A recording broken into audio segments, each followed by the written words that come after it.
Boa noite, pessoal. Começando uma assessoria live especial hoje.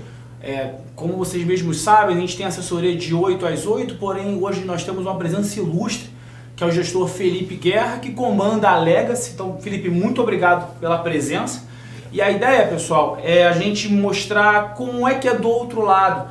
A gente, investidores, assessores, tem muitos clientes que perguntam como o gestor de fundo toma a decisão, como ele passou na carreira para chegar àquele momento. Eu acho que a melhor pessoa para apresentar isso é o próprio gestor. Então, Felipe, a ideia hoje, só para apresentar para vocês, pessoal, é um bate-papo, entender como ele chegou até aqui, como funciona a gestora, o dia a dia, e no final saber a posição do fundo, como ganhou dinheiro e os cenários à frente. Então, primeiro de tudo, Felipe, muito obrigado pela presença novamente. Eu queria que você falasse um pouco da sua história no mercado financeiro, onde você começou e aonde veio esse projeto da Legacy e com sua cabeça hoje. Tá bom. Obrigado, primeiramente, pelo convite aqui, pela oportunidade mais uma vez de falar com a assessoria da XP. Falar um pouquinho aqui, nessa oportunidade de falar da Legacy, falar um pouquinho do nosso projeto, né, das perspectivas para a economia, tanto aqui como lá fora.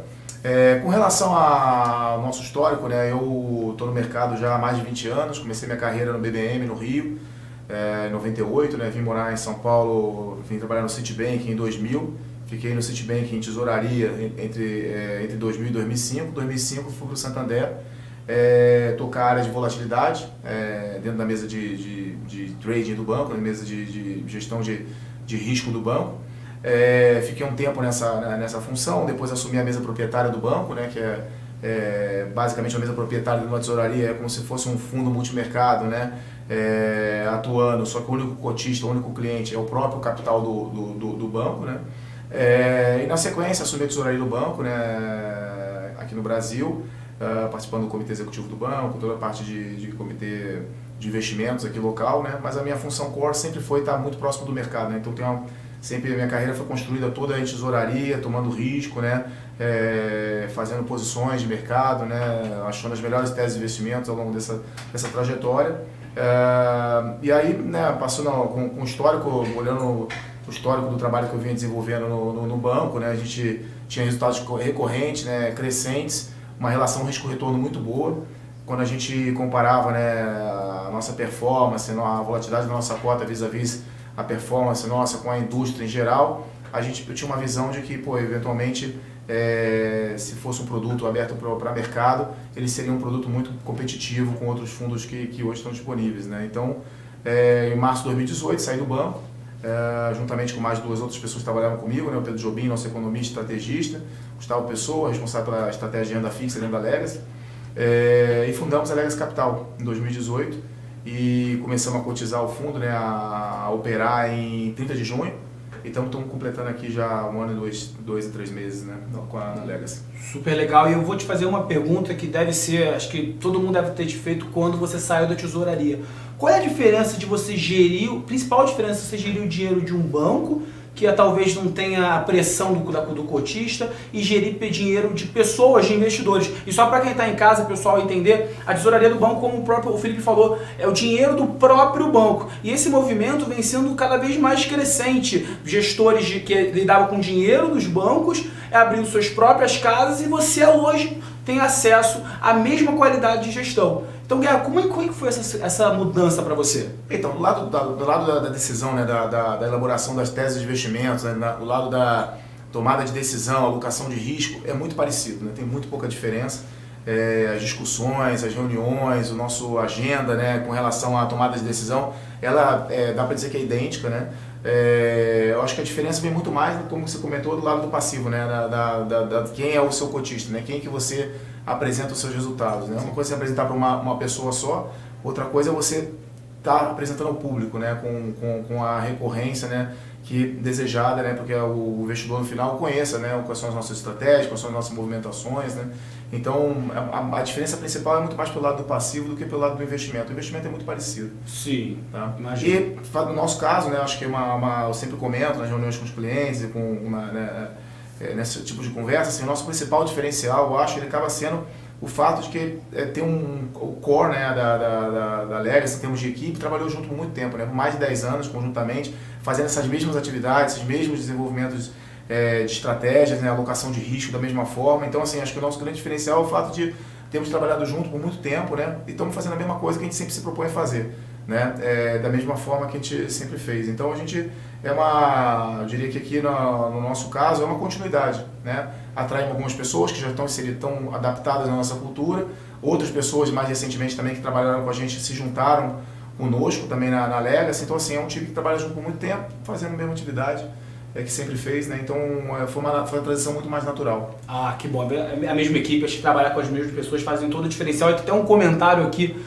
de um telespectador: Legacy, meu melhor fundo multimercado macro. Eu acho que vem essa junção de equipe unida durante muitos anos. Eu acho que para o cotista foi o principal, que foi a cota para cima, a rentabilidade.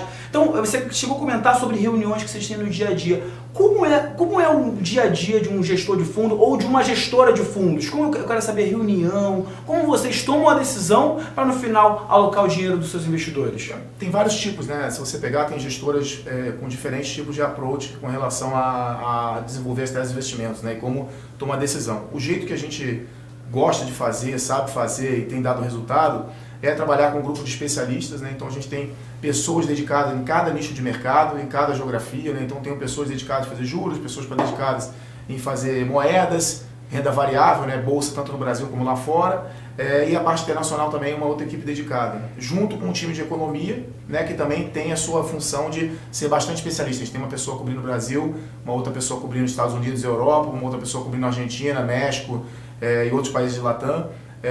Então a forma que a gente se organiza é ser especialista no que a gente se propõe a fazer. A gente não faz nada de orelhada. Tudo que a gente vai operar, tudo que a gente vai colocar nosso dinheiro, né, para investir, a gente tenta estudar profundamente, ser especialista naquele nicho de mercado, naquela classe de ativo para tomar decisão. Tá?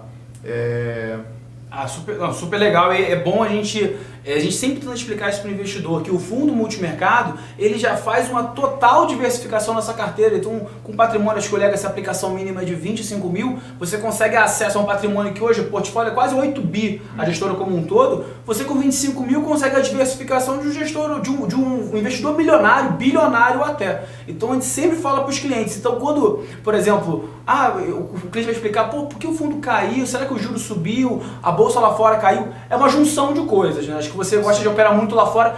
E hoje, qual é a maior expertise de vocês? Operar aqui no Brasil, operar lá fora, ou os dois, no dia a dia ali? Eu sempre comento, a gente não tem dogma contra operar aqui no Brasil, contra operar lá fora, né? Então a gente vai de acordo com as melhores teses de investimento que a gente desenvolve nesses nichos de mercado que eu coloquei, né? Moedas, juros, bolsa, Brasil e internacional e os mercados internacionais. A gente tem momentos que a gente está mais difícil no Brasil, a volatilidade é maior, você está num período pré-eleição, faz sentido ter menos posições aqui no Brasil. Depois tem um momento que fica mais claro o cenário, faz sentido ter mais posições no Brasil e menos posição internacional. Então a gente gosta de alocar risco, concentrar na hora que a gente tem uma tese de investimento que a gente está bastante confiante, né? O que a gente busca, né, no nosso dia a dia é encontrar situações, né, na qual o nosso call, a nossa visão, né, de mercado, ela está muito divergente do consenso, né? Então se você consegue encontrar uma situação que você tem uma opinião, né, de que está muito diferente do consenso, parece ser uma grande oportunidade, tem uma grande assimetria a seu favor. Nesse momento que a gente acha essas posições, a gente tende a fazer uma alocação maior. Em geral, eu costumo dizer que durante o ano, né, aparece 3 a 5 oportunidades dessa. Apareceram algumas já esse ano, tanto que reflete em alguma rentabilidade, a gente conseguiu monetizar isso para o nosso cotista, para o nosso cliente, né? De certa forma bastante bem. E então estamos sempre perseguindo quando a gente quer encontrar um trade no qual tem uma simetria de risco muito boa a nosso favor, né? Então assim, coisas que a gente olha para tomar decisão, né, a gente sempre está olhando, né, preço, técnico e fundamento, né? Se você tem um preço barato, um técnico favorável, né? Uma posição técnica, se o mercado, se é um consenso, todo mundo está já investindo naquela situação, naquele papel, naquela moeda, já não é um negócio que você tem tanta assimetria a seu favor, né? Porque já chega a ser um consenso. E a outra coisa é o fundamento, né? Se você tiver bom fundamento, preço barato e um técnico não tão concentrado, né? Não tão crowdado, né? Como a gente diz, né? Com tantas pessoas comprando, naquela mesma buscando aquele mesmo resultado, você tem uma grande oportunidade. Então o que a gente faz no nosso dia a dia é procurar essas oportunidades. Sim, e acho que é muito legal a gente ver isso, pessoal, que também que tem vários pontos que na hora da tomada de decisão são relevantes. Não adianta só você achar que algum ativo, pode ser bolsa aqui, pode ser dólar, está com um bom fundamento, mas é preço. Tem momentos que o mercado inteiro está indo para um lado, é um pouco difícil você ir pelo outro que você pode perder dinheiro. É a questão do market time. Você não pode às vezes contra o mercado. Mas volto a dizer também que foi muito legal. Você tem que escolher posições que não são consenso, porque quando está todo mundo entrando, ou o mercado crowdado, fica tudo muito caro. Está tudo muito caro, então não adianta ser um bom ativo se não tem possibilidade de alta eventual. Vale a pena só fazer um complemento, né?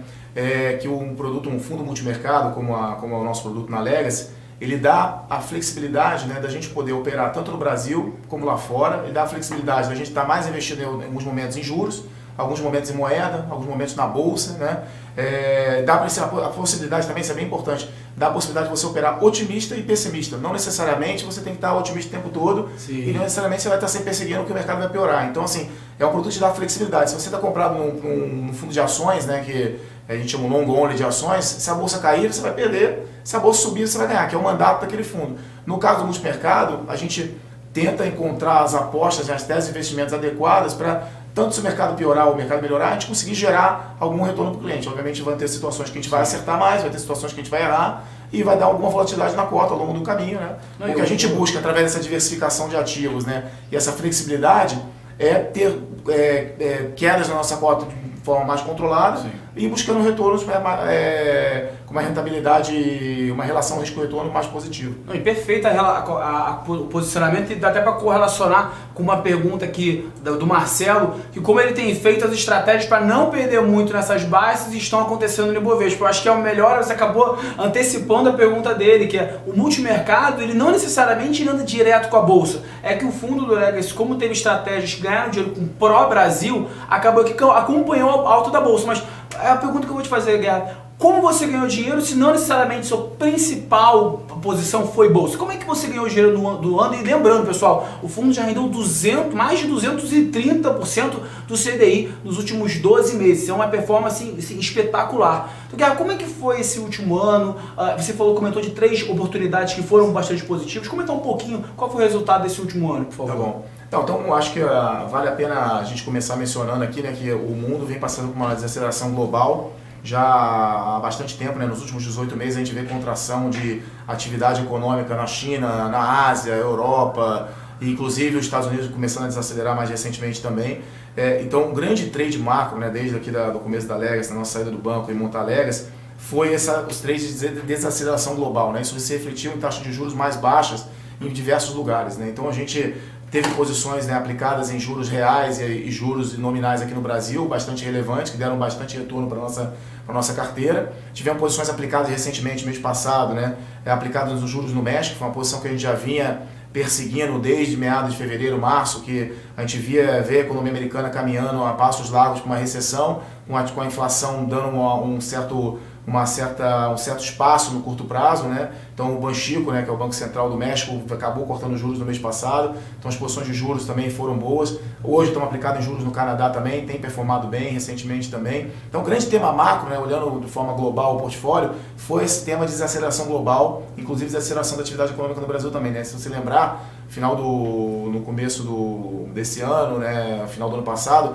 as pessoas colocaram uma perspectiva de crescimento do PIB para esse ano no Brasil cerca de 2,5%, 3%. Nós também. Então nós, junto com o mercado, né, junto com os economistas do Focus, né, que é uma pesquisa que o Banco Central faz toda semana, todo mundo estava mais otimista com o PIB e todo mundo teve que revisar o PIB para baixo. Então esse fenômeno não aconteceu só no Brasil, ele aconteceu em vários países, né?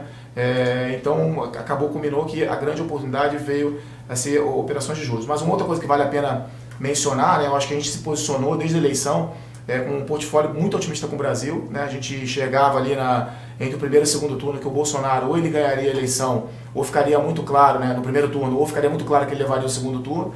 Então desde entre o primeiro e o segundo turno, o rally de Brasil, né, essa melhora nos preços dos ativos de Brasil, ela melhorou, ela começou, né, se intensificou em janeiro com o apontamento da equipe, né, uma equipe econômica bastante boa, né, com com algo que a gente não vê no Brasil há muito tempo, né? O ministro da Fazenda, que é quase um primeiro-ministro, né? Ele aglutinou 3 ministérios importantes, que é o planejamento, né? O Ministério da Indústria, a Economia, né?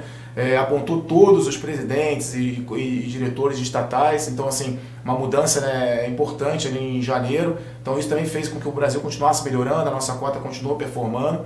Depois, no final de maio, a gente, depois daquelas confusões de passeatas, né, e aquela sensação que foi uma semi-ruptura ali entre o Congresso e o Bolsonaro, né, quando a poeira baixou depois daquelas manifestações, a gente chegou a uma conclusão de que ficou muito caro para um deputado, para o Congresso, para votar contra a reforma da Previdência, né. Então a gente, no final de maio, a gente voltou a aumentar nossas posições de Brasil com muita confiança de que no final, antes do recesso parlamentar, meados de julho, a reforma da Previdência seria aprovada no primeiro turno na Câmara. Acabou acontecendo isso. Na época também a gente teve uma visibilidade em relação a juros no Brasil. A gente colocou que o Banco Central cortaria os juros no final de julho, uma vez aprovada a reforma da Previdência antes do recesso. Também foi uma outra aposta recente que deu bastante retorno para a nossa carteira. Então, essa é uma trajetória, acho que é boa, essa explanação, acho que ela explica boa parte do retorno que a gente teve, né, as apostas principais. Acho que dessa explanação a gente pode tirar 2 fatores principais, pessoal, que todo cliente está perguntando,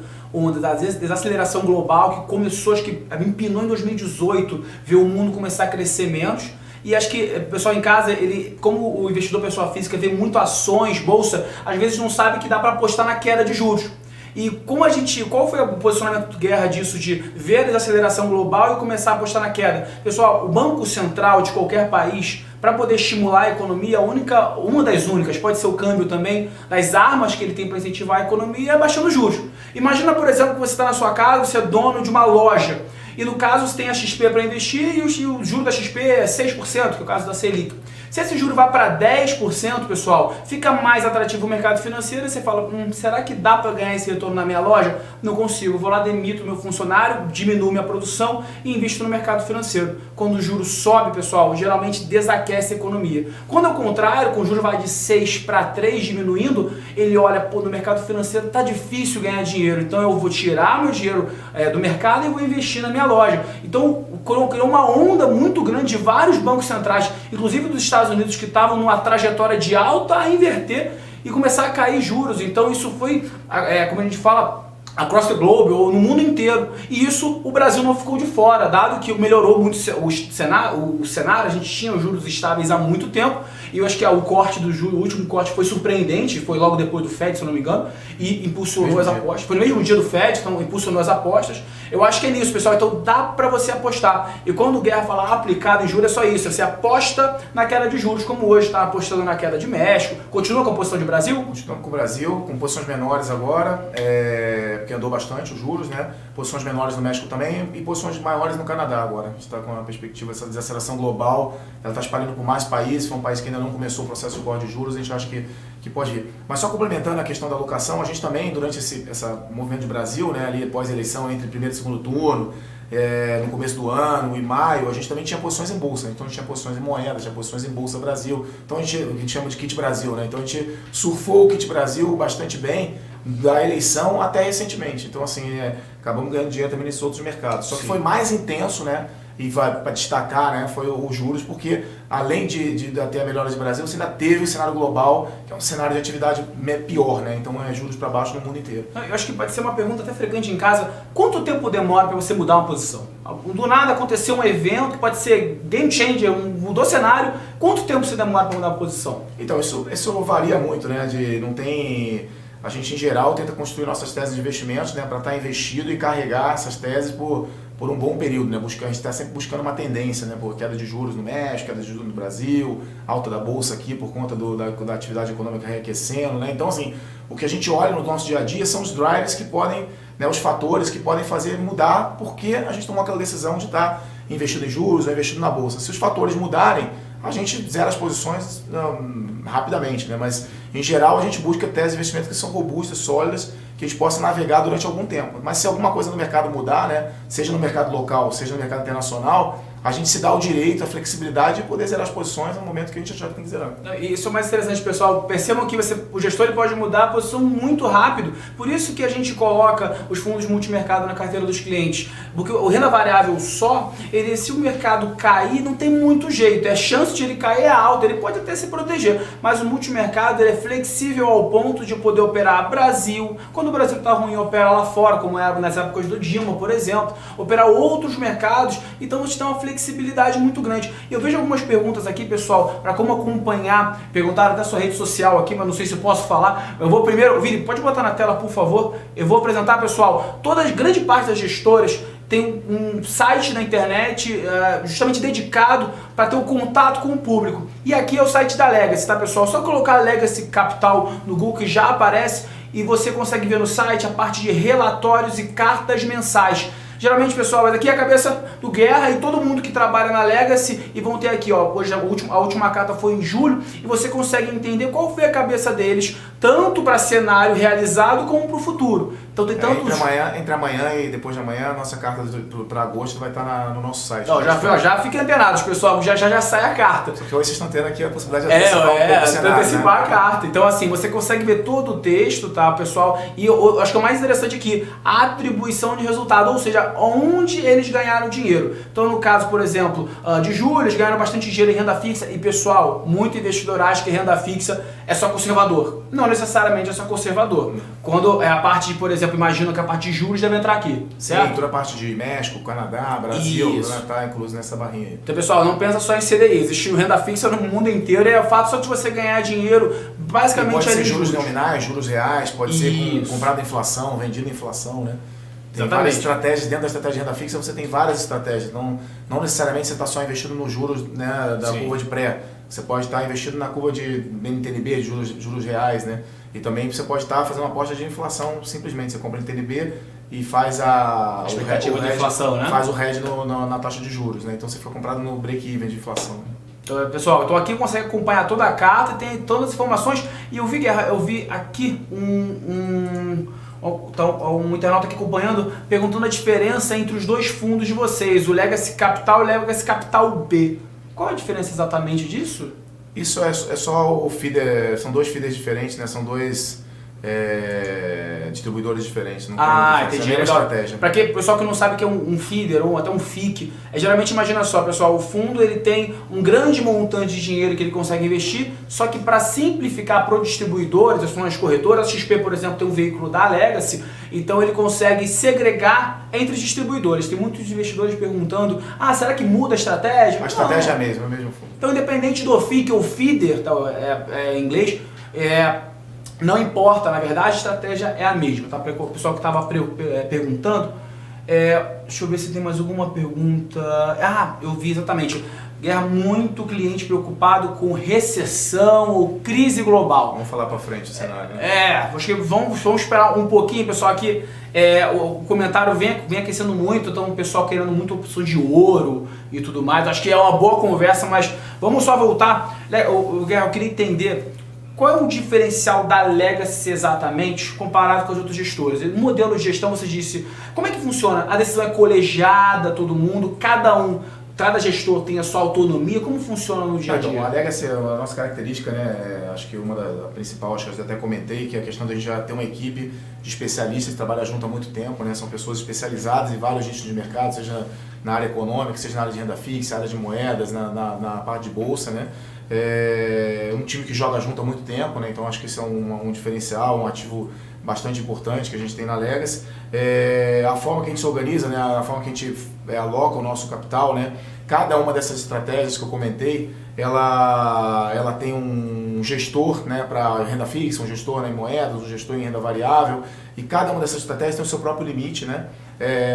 Dentro da Legacy, a única pessoa que opera todos os mercados, faz uma alavancagem em cima das melhores teses de investimento que a gente discute na companhia, sou eu, no caso, né, que sou o gestor principal da casa, e a minha função é essa, no dia a dia, é estar elaborando junto com os especialistas as principais teses de investimentos que a gente consegue desenvolver, onde a gente tem mais confiança em cada mercado e tá no final do dia que eu fazer com que o fundo esteja investido de forma bastante importante nas teses principais que a gente tem discutido no nosso cenário, né? Então essa é o jeito que a gente se organiza, foi a forma que a gente faz, né? A gente já fazia assim há muito tempo e continua fazendo e colhendo o resultado dessa forma.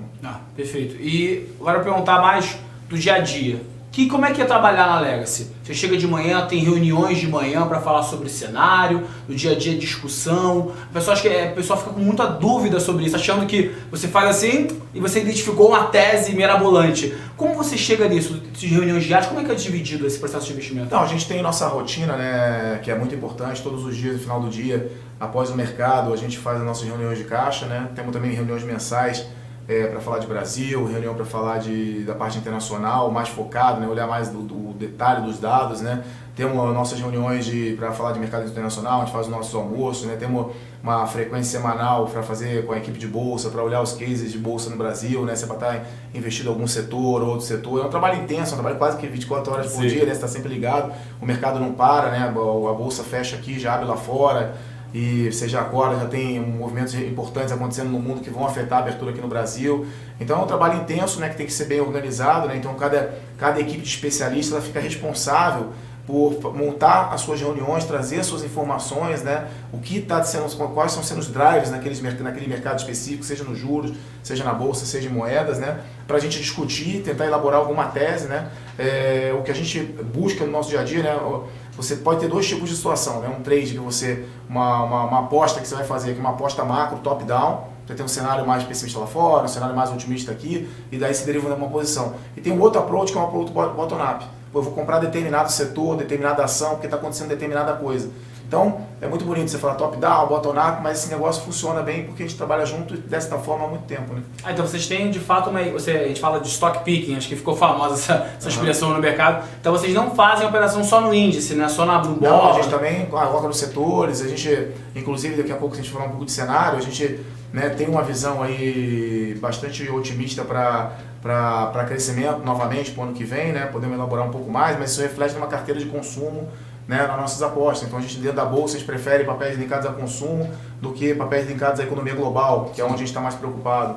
Então a gente faz esse tipo de discussão, faz essa alocação para no final do dia o nosso portfólio está investido dessa forma. Eu acho uma pergunta muito interessante aqui, e isso dado os últimos estresses que tivemos nos fundos multimercados ano passado, caso de greve dos caminhoneiros, teve no final do ano problema com o Fed, qual é o tempo que você recomenda, no mínimo, para o seu investidor investir no seu fundo? Então, tomar a decisão de colocar um dinheiro no fundo multimercado, né, você tem que estar disposto a estar com esse dinheiro lá por 18 a 24 meses pelo menos, né, porque, como a gente comentou, né, são estratégias, você monta teses de investimentos que elas podem se amadurecer no horizonte de 3, 6, 9 meses, às vezes levar um ano para acontecer. Né, então, se você reage, né, acontece muito isso, né, a pessoa reage no momento que a cota está caindo, aí a pessoa saca, ou então a cota está subindo, a pessoa vai lá e aloca mais porque está subindo. Então, na verdade, a decisão tem que ser uma decisão muito mais madura, né? No sentido de assim, estou disposto a colocar com um bom gestor o meu dinheiro, eu estou disposto a aguentar a oscilação da cota por um determinado período, né? Acho que 2 anos é uma janela boa para você avaliar, né? Comparar os fundos, comparar